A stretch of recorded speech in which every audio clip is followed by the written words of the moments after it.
बेभूति हो, छोटी चतुर्थी हो, किसी भी चतुर्थी का व्रत अगर स्त्री करती है तो उसके पति का तो उम्र बढ़ता ही है, साथ में उसके पुत्र का वैभव भी बढ़ता है।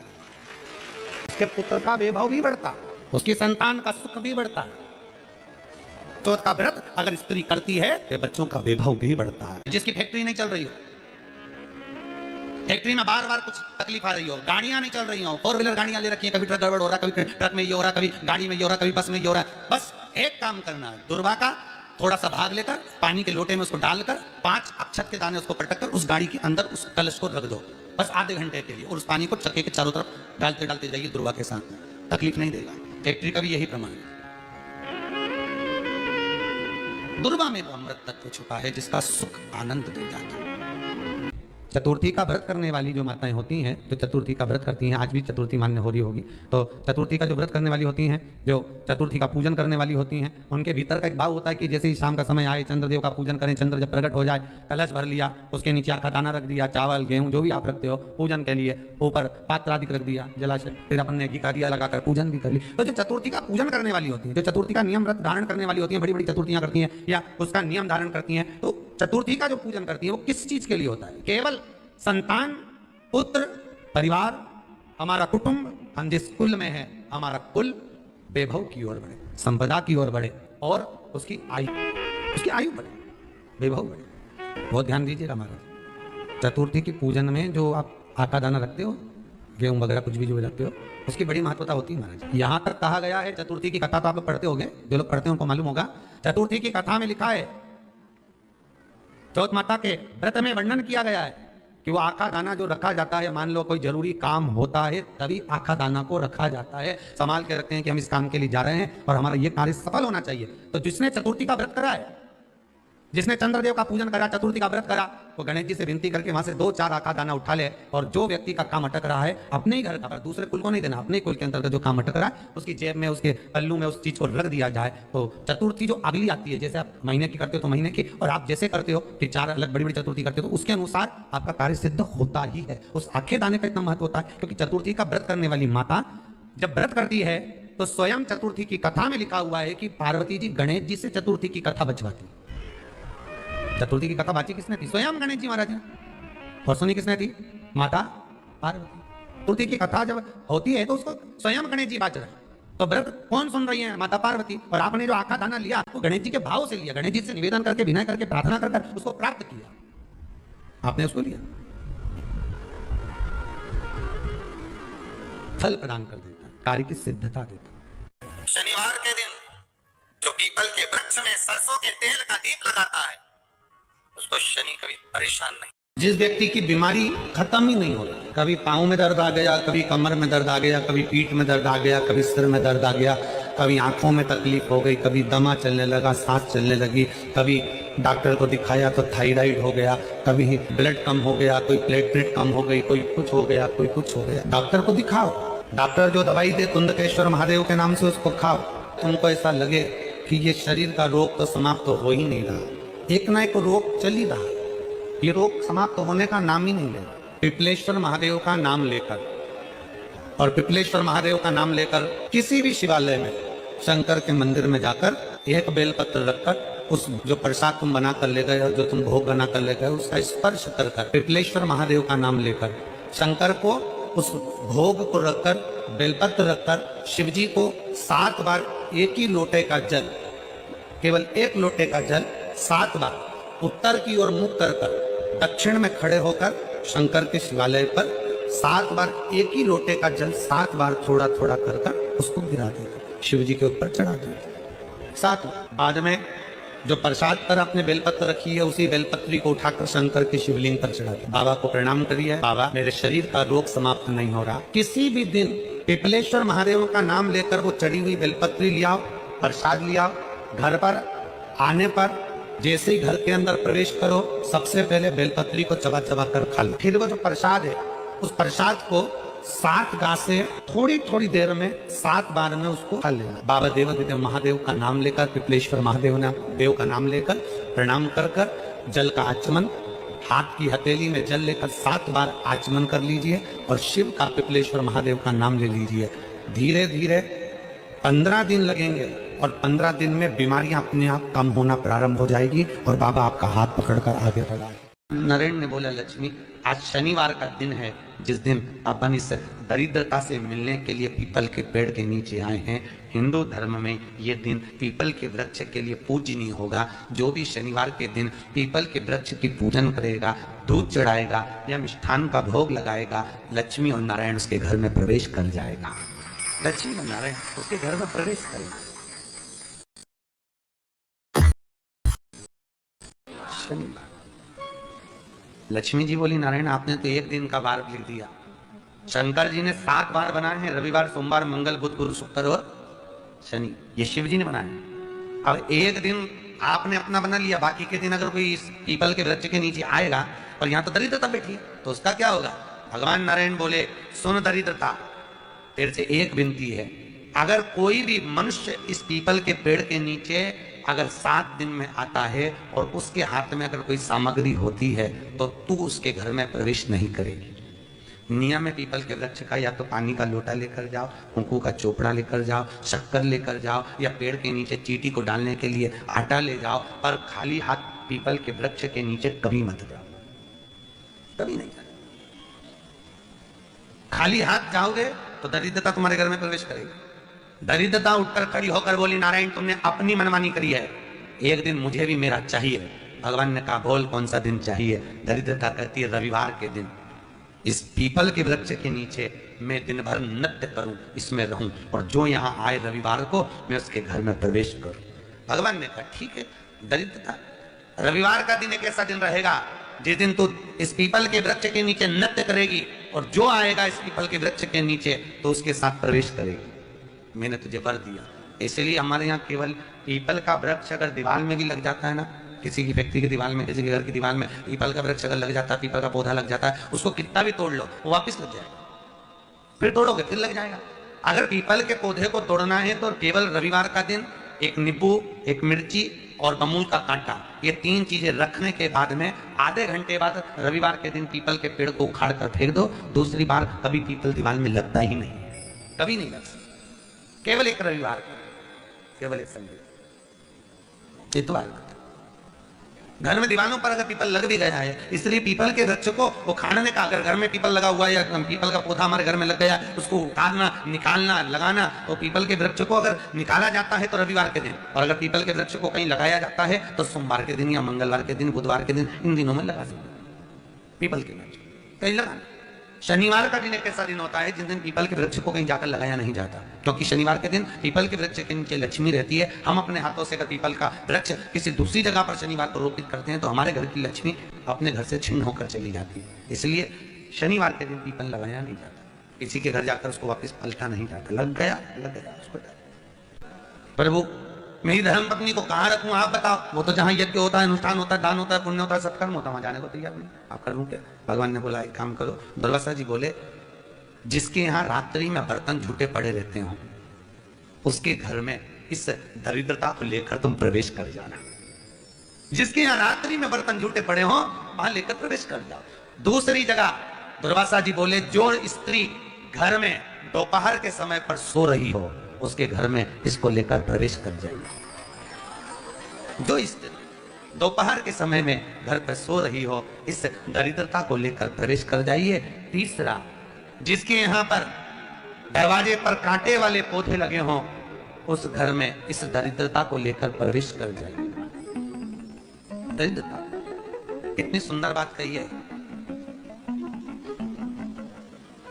दाता और विधाता, कौन कौन? दाता और विधाता। लक्ष्मी और दरिद्रता के सगे भाई हैं। कौन कौन? दाता और विधाता। दाता को फिटकरी प्रिय है, विधाता को नमक प्रिय है। ये दोनों हमेशा लक्ष्मी को और दरिद्रता को दोनों को समझाते थे, दोनों में प्रेम बढ़ाते थे। आज भी हिंदू धर्म की रीति है। यहाँ तो ठीक है, जिसके यहाँ पर भी अगर थोड़ी सी भी परेशानी होती है, थोड़ा सा क्लेश होता है, अशांति होती है, लक्ष्मी नहीं दिख रही हो, काम नहीं बन रहे हो, बहुत प्रयास करा जा रहा हो और हमारा कार्य नहीं होता, तो क्या करते हैं? फिटकरी और नमक को पानी में डाल देते हैं और घर में पोछा लगा देते हैं। आप लोगों ने आजकल फेसबुक पे भी पढ़ा होगा, व्हाट्सएप पे पढ़ा होगा। तो क्यों लिखा उसमें? उसका कारण ही केवल था कि दाता और विधाता की प्रियता। उसमें माता ख्याति के जो 4 बच्चे हुए, इसमें जो 2 लड़के हैं, दाता और विधाता, उसकी प्रियता उसमें। उसकी पूर्णता उसकी। अब शनि महाराज ने, क्योंकि भगवान शनि महाराज को उनकी माता के द्वारा श्रापित हो गए और शनि महाराज कांपने लगे। शनि महाराज कांपते कांपते, मैं जाऊं तो जाऊं कहां, करूं तो करूं क्या।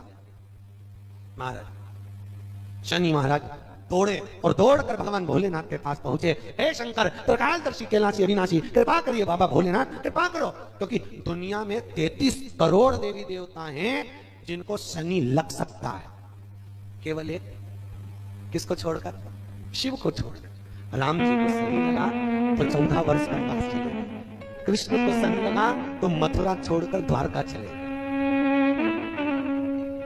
शनि लगा, हनुमान जी को शनि लगा तो गुफा में बैठकर राम राम जपना पड़ा। शनि सबको लगता है, केवल शनि नहीं लगता तो एक मेरे महादेव को, मेरे भोले बाबा को नहीं लगता। शंकर के पास में शनि ने आकर कहा, भोलेनाथ कृपा करिए बाबा, मैं बड़ा कष्ट में हूं, मैं करूं क्या। बाबा भोलेनाथ ने कहा, जा गंगा जी के तट पर काशी में जाकर एक शिवलिंग की स्थापना कर, उसकी आराधना कर और तेरा शरीर ठीक हो जाएगा, कष्ट नहीं भोगेगा। शनि महाराज ने काशी में जाकर शिव जी की स्थापना करी। आज भी नियम है, जिसको शनि लग जाता है, एक काजल की डिब्बी ले लो और काजल की डिब्बी को 21 बार उतारकर उसको एकांत में जाकर, जंगल आदि में एकांत में किसी पेड़ के नीचे इतना सा खड्डा खोद कर उसमें काजल की डिब्बी को डाल दो और मिट्टी से पूर दो, उस व्यक्ति का शनि समाप्त हो जाता है। काशी विश्वनाथ का नाम लेकर काजल की डिब्बी को 21 बार उतार कर, अगर काशी विश्वनाथ का नाम लेकर शनि वाले व्यक्ति को अगर पेड़ के नीचे दबा दे, शनि उसको परेशान नहीं कर सकता। काशी कितनी मूर्खता है।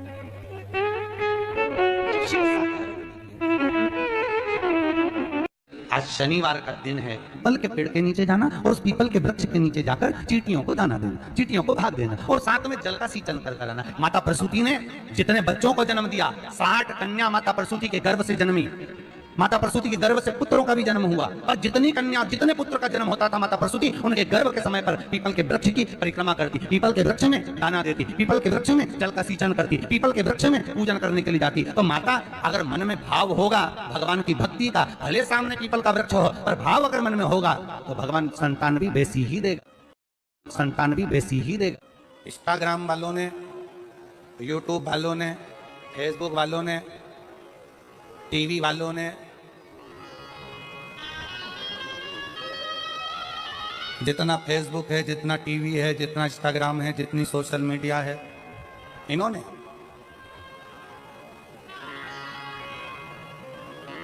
अभी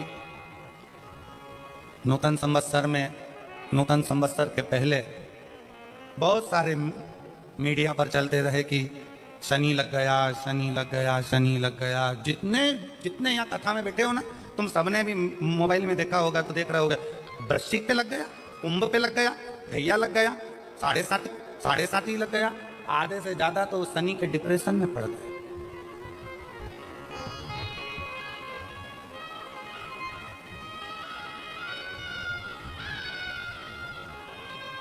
अरे भाई, शिव महापुराण की कथा को उठाकर देखिए, दुनिया के लोगों को शनि लगता है, शनि को शंकर लगता है।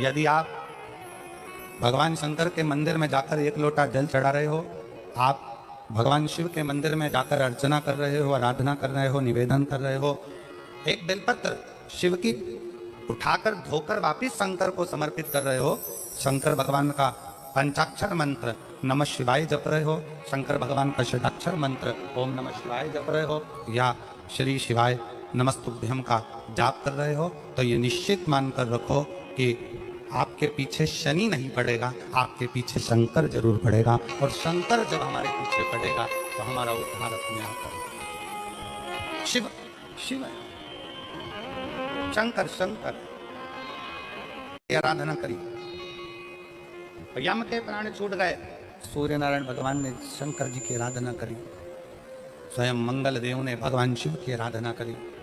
जीवन में कितना भी ग्रह का दोष हो, जीवन में कितनी बड़ी भी तकलीफ चल रही हो, जीवन में कितना बड़ा भी दुख हो, जीवन में कितना बड़ा भी कष्ट हो, अगर आप भगवान शंकर की आराधना में लीन है, भगवान शिव की भक्ति में लीन है, शंकर के मूल मंत्र का स्मरण कर रहे हैं, हृदय से दिल से बैठकर शंकर को पुकार रहे हैं। श्री शिवाय नमस्तुभ्यो, श्री शिवाय नमस्तुभ्यो, श्री शिवाय नमस्तुभ्यो, श्री शिवाय नमस्तुभ्यो, श्री शिवाय नमस्तुभ्यो, श्री शिवाय नमस्तुभ्यो, श्री शिवाय नमस्तुभ्यो, श्री शिवाय नमस्तुभ्यो। आप एक भरोसा रखकर यदि भगवान शंकर की आराधना में डूबे हो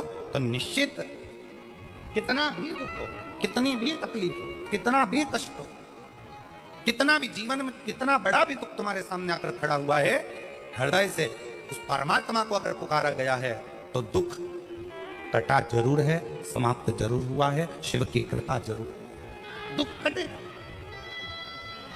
समाप्त। एक बहन बेटी है, में नहीं लगता था, हमारा मन तीर्थ में नहीं लगता था, हमारा मन कहीं जाने का नहीं करता, दुकान छूटती नहीं है, घर छूटता नहीं है, व्यापार छूटता नहीं है, हमसे हमारा परिवार छूटता नहीं है, हमारा मन कथा में बिल्कुल नहीं लगता था, हमारा मन भगवान के मंदिर में नहीं लगता था, भगवान के भजनों में नहीं लगता था, मत लगने, कोई बात, मन नहीं लग रहा ना कथा में, तुम्हारा मन कथा में नहीं लग रहा, तुम्हारा मन मंदिर में नहीं लग रहा, तुम्हारा मन भगवान के भजन में नहीं लग रहा, कोई बात नहीं, मत लगने। 11 इंद्रियों में 5 कर्मेंद्री है, 5 ज्ञानेंद्री है और 1 मन है। 11 इंद्रियों में से अगर एक मन रूपी इंद्री भगवान तक नहीं जा रही है तो उसको छोड़ो। 10 इंद्रियां तो हमारी हैं, इसको तो आप भगवान तक लेकर जा सकते हो।